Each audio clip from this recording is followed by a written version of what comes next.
Gerald S. is grossly delusional and thought disordered. He is currently on the following medications: haloperidol, 32 milligrams daily; benztropine B, 4 milligrams daily. I'm doing so hot. I think and feel as though people have called me here to electrocute me, judge me, put me in jail, or kill me, electrocute me because of some of the sins I've been in.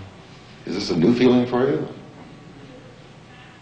The main thing is don't get excited, but the thing is it's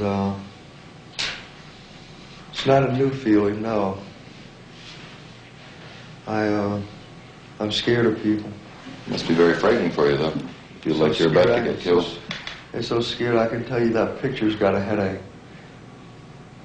Can you tell me more about that? The picture has a headache, could you? You want to know? Yes, I do. Okay, when a sperm and an egg go together to make a baby, only one sperm goes up in the egg. And when they touch, there's 2 contact points that touch before the other 2. And then it's carried up into the egg. And when they fuse, it's like nuclear fusion, except it's human fusion. There's a mass loss of the proton. One heat abstraction goes up in the electron, spins around, comes back down into the proton to form the mind, and the mind can be reduced to 1 atom. Jerry, in one patient at one time, shows almost every one of the major features of schizophrenia. His thinking is disorganized. The thoughts are loosely connected. He has formed delusional ideas. Some of those delusions are grandiose. Some of them are paranoid. He has disturbances in his mood. His mood is, in some cases, almost absent, and in other cases is totally inappropriate. And his behavior is disordered. It's unusual. He has mannerisms that are inexplicable. He has purposeless, aimless behavior around the ward. He's a textbook case. He combines all those things in one person. At this point, what would you like us to do for you? I would like you to get me off of cigarettes, get me dried out, cleaned up, so I can go home and get a job in a bakery and go to medical school. Jerry's voices may at times say, "You raped that woman." In a case where he may have just seen a woman on the street, the voices will accuse him of assaulting her. One of the things that worries me about Jerry and about many patients is at times his voices tell him to do things. In just the short time he's been in this program, the voices at times have told him that he's got to leave because we're going to hurt him. So obviously they say things that greatly distress him, that scare him. It's nice to see you. Dr. Bigelow's the Please come in clinical and sit director. down.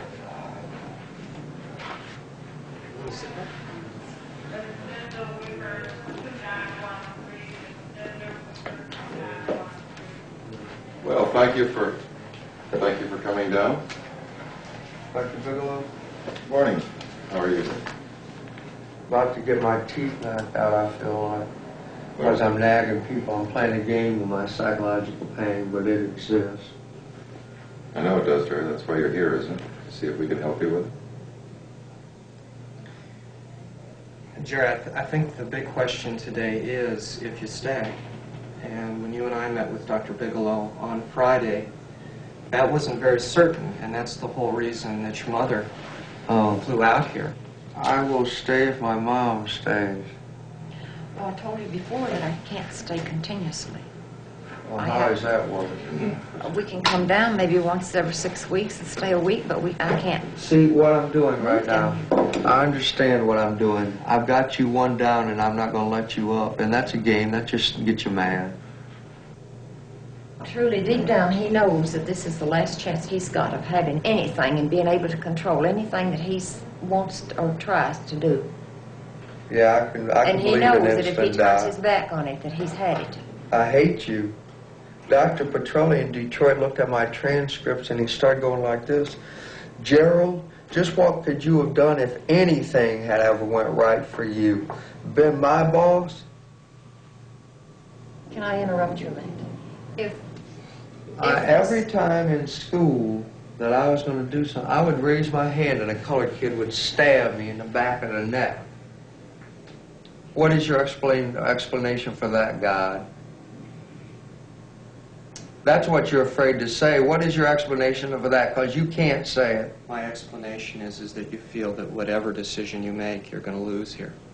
And maybe that's why it's so hard for you to make that decision. My dad told me to stay here. I will stay if my mother will stay. There's no pressing job for her. She can have my Social Security check to live on while she's here. Is that possible, Mrs. Smith? I told him that we could come down once a month maybe and You're going stay to a get me week. not scared, so I'm not scared while this dude's playing boogie-woogie with me. But Jerry, listen a minute. You mean that you can't stay away once a month?